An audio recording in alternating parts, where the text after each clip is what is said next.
Salut, comment vous allez? J'espère que vous allez bien. Moi aussi, je vais bien par la grâce de Dieu. Voilà, merci à tous nos abonnés. Bon, vous abonnez massivement à Victoire Président TV. Alors, les lots, toujours avec sa masque, moi, il y a elongi.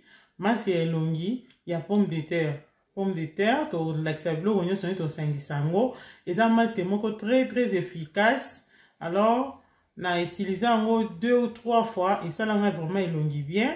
Natika ko utiliser en gros parce que ba temps ils sont vraiment te ba période na zemi natika ko utiliser pour ndoko ka ndoko c'est le côté voilà yango wana ezaki bien et ça nga peta on a comme na zemi c'est qui qui nazana ba po ya ba nini te ba po morte te et puis nazana masque to ezala ba masque zemi voilà nazaki na ngote grâce ya masque on a la sabino malgré na tika ngo mais et dans tout au long ya grossesse nazaki formé le nange zaki toujours kitoko et teinture nange zaki toujours bien à cause de masque wana alors tant que bota na tikaka ngo na ndo sala ngo susute donc mon kambo zaki tellement belé voilà ce qu'on est na zongeli yango yango na lingana la sabino ezaka vraiment très important masque on est très bien pour les longues on a lingana la sabino masque wana okoki pe ko sala ngo surtout ba o ba na ba bouton belonge ba graisse neti ngana za vraiment elonge ba graisse makasi et là ba tache route bon mona la fois passée dans la sabine ezaka vraiment ba tache noire ce que bando changer et changer na masque mona la sabine ya citron na riz na loso ya en poudre quoi voilà ils ont échangé na bande ko salela ngo pe sikoyo mikolo na osela citron na bicarbonate et zixa pe banini donc c'est ça la masque est belé ça dépend au yo au bando ça les là so lingo bando changer c'est la masque mon côté na c'est la masque belé parce que masque na masque ça a une importance na yango voilà yango ce qu'on a na la sabino ndenge nini basala ka masque ya pomme de terre na elongi pour elongi ça toujours kitoko parce que pomme de terre ils ont vraiment bien pour la poso ils ont nourrir pour donc ils ont ça pour ce kitoko donc c'est ça voilà na tomanda na la sabino ba ingrédients autozanango besoin voilà pour na la masque na biso tu as besoin ya pomme de terre ya moko pomme de terre moko tu as besoin ya maki moko maki moko liki tu as besoin ya farine tu as besoin ya milk ya mai voilà bon mona comment to ko mélanger yango milk au lait donc c'est ça to mona ndenge to mélanger yango yango nde esala ke esala masque na biso toza na deux étapes o to sala yango o eza na première étape après deuxième étape pe to lakisa nini o to kosa na okende siko ko longola pomme de terre na so ba poso après na okende ko râper yango voilà nazo ke longola pomme de terre na biso ba poso voilà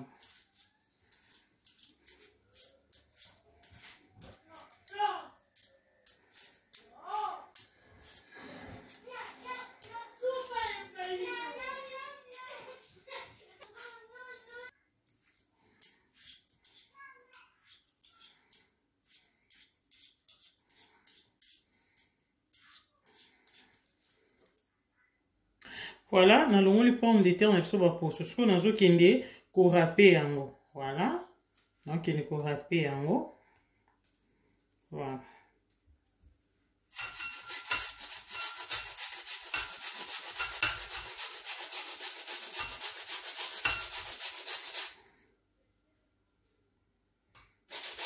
on va râper yango vraiment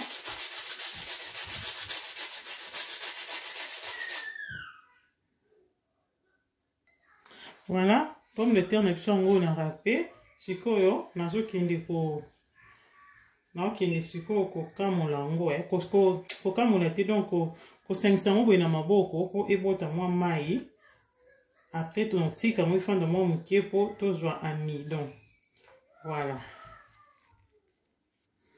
voilà sikoyo na kende sikoyo ko kamola to pe ko percer so nini boloba voilà mazo kamola voilà je te donne ce espagnol pardonnez mon français voilà donc il est siko ko kamola nazolongola ba misisa to pe ba misuni ya pomme de terre voilà po natika naka na mai na mai nango voilà natika naka juste na mai nango yango na otia pembeni mais eza pe na utilité nango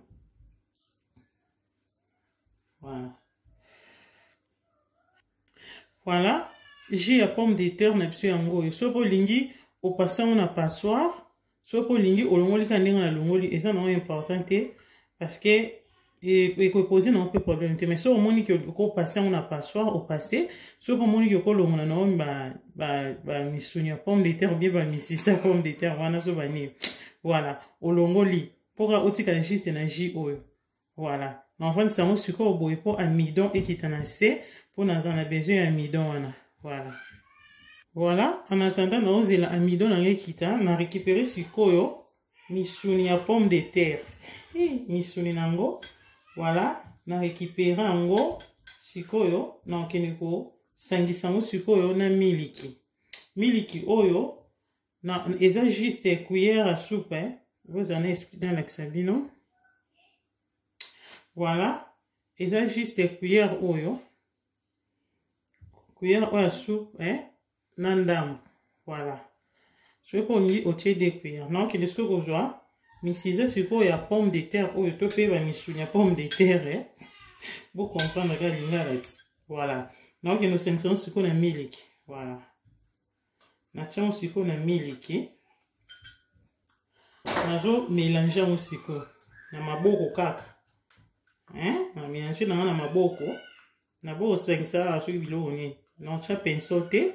Na mélanger kana maboko voilà na mélanger ango après sikoyo na okende sikoyo konikela ngo elongi donc miliki na pomme de terre on a rapaki donc okende sikoyo konikela ngo elongi voilà pomme de terre ango yo na miliki o ezaka pomme de terre on a râpé na kamoli yango ba misisa o etikali yango yo na 500 na miliki ya mai siko na okendo nikela yango elongi voilà na okendo siko kozwa yango na onikela yango siko elongi ezaka juste pomme de terre misisa nango na kamolaki ou bien misuni na misisa voilà na 500 na miliki sikoyo na onikela yango elongi foluka elamba moko boye lati oyo po ebebisa elamba oluki elamba mo ya nini oyo kolata po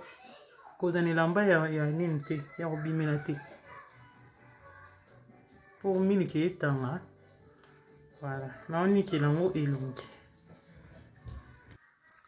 voilà ozonika eza pa lokola manuka donc ezo nettoyer elongi po miliki mpe ezala bien elongi voilà faut osala yango on continue chaque na salle de bain ozo sala yango po ebebisaka elamba ekoya na se donc c'est ça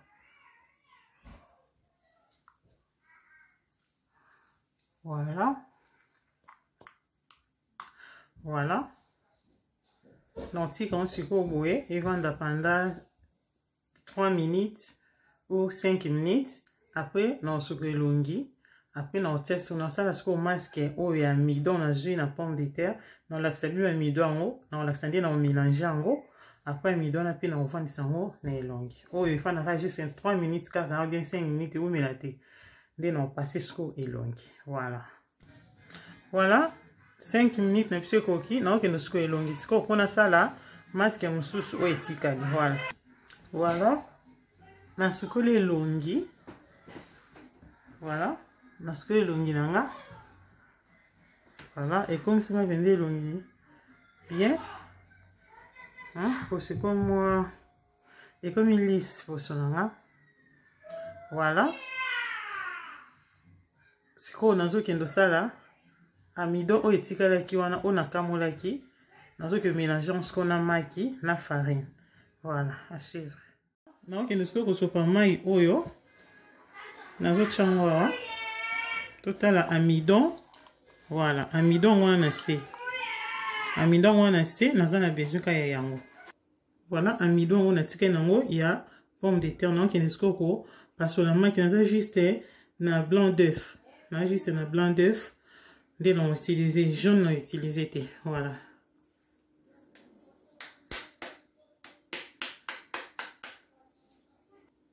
Voilà. Nazo ke longo nasko jaune d'œuf. Na longoli jaune, na tikali ka na blanc. Voilà, blanc yango wana na juste na besoin ya mingi te bon. Na tiango na da no mesure. Na tienyo so sko no ke nozwa ba cuillère oya boye mibale. Moko mibale. Na ba sanda pour luto eza muke. Voilà, na tie sauce. Voilà. Na tiene tike na tie ba luto muke oyo 4.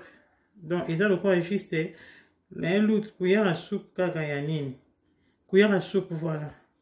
Sikoyo nazo kine skoko tia sikoyo amidon na biso. Amidon ya pomme de terre. Voilà. Na tie amidon na kati ya blanc d'œuf. Voilà. On a sangisi yango sikoyo na okendo tia farine. Farine peut tozo na pose besoin de cuillère à café. Voilà, boye juste boye. Mibale. Voilà. Et sili sikoyo na okendo mélanger yango. Moni na sangisi yango bien là. Voilà. Voilà. On a mélangé blanc d'œuf na biso na amidon ya pomme de terre na farine. Farine eza farine de bleu. Voilà. Na tie biloko mingi te. O liboso na tie elongi eza juste miliki na ba nini ba misisa ya pomme de terre ou ya déchet wana na kamolaki ya pomme de terre nde na check elongi. Voilà. Siko na ke ko appliquer on elongi. Avant qu'on tienne elongi, on tika on va poser 2 minutes après si on ke ko appliquer on elongi. Voilà.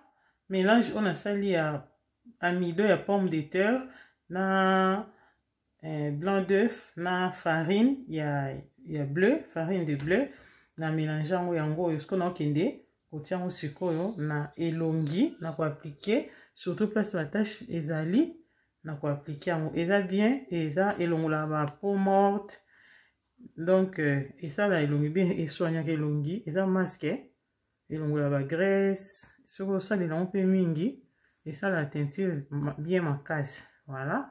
Ce qu'on lingo sali na on a pinceau, on a ça na on pinceau té. On ça na on a maboko, na préféré maboko. On a évité matière mais va ça na ba pinceau wana. Yo sangisa ngo ya na ba mélanger comme ça. Miso so bilone. Voilà. Voilà. Donc quand boye pendant 20 minutes et fanda boye ce qui est kaoki. Après sima na okende kolongola.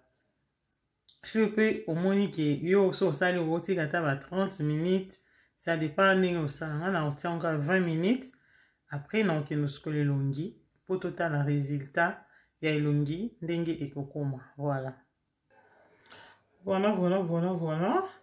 Moi ce qui kauki na koto lo bati. Et kauki vinza 20 minutes ekoki. Na okende siko kolongola ngo donc kangi bino donc kanga elongi makasi na koloba te nzambe nzambe. Voilà na kisko yo na longo. Voilà donc esali elongi bien donc et comme elongi na tie poudre mais na tie poudre te amidon ya pomme de terre eza vraiment bien, eza très important. Ce qui olongoli masque na yo omoni ki e quand même makasi okozwa gant ozo frotter malembe pour col ya maki ya farine ya midona donc ekoka makasi na poso obandi ozwa gant ozwi gant o frotter malembe tango osuko elongi na mai ya pio mai ya moto te mai ya pio vraiment ya pompe. Donc c'est ça et ça la elongi bien elongola batne elongola banini ebele ngakutu banini nangi bandi aussi là. Ma bouteille bando si la ngai parce que na négligent qui nando c'est le sous masque té nando qui peut sauter ma bouteille bimaki donc yango na zongile qui va masquer. Voilà. En tout cas na sepeli ce que c'était la vidéo au sali kobo santé ko liker Vous ça attend mon commentaire, merci, mon petit commentaire, on est ça là bien. Voilà, vous s'abonnez massivement à Victoria Cuisine TV. Tout mon ami. Ciao, ciao, ciao, bye bye.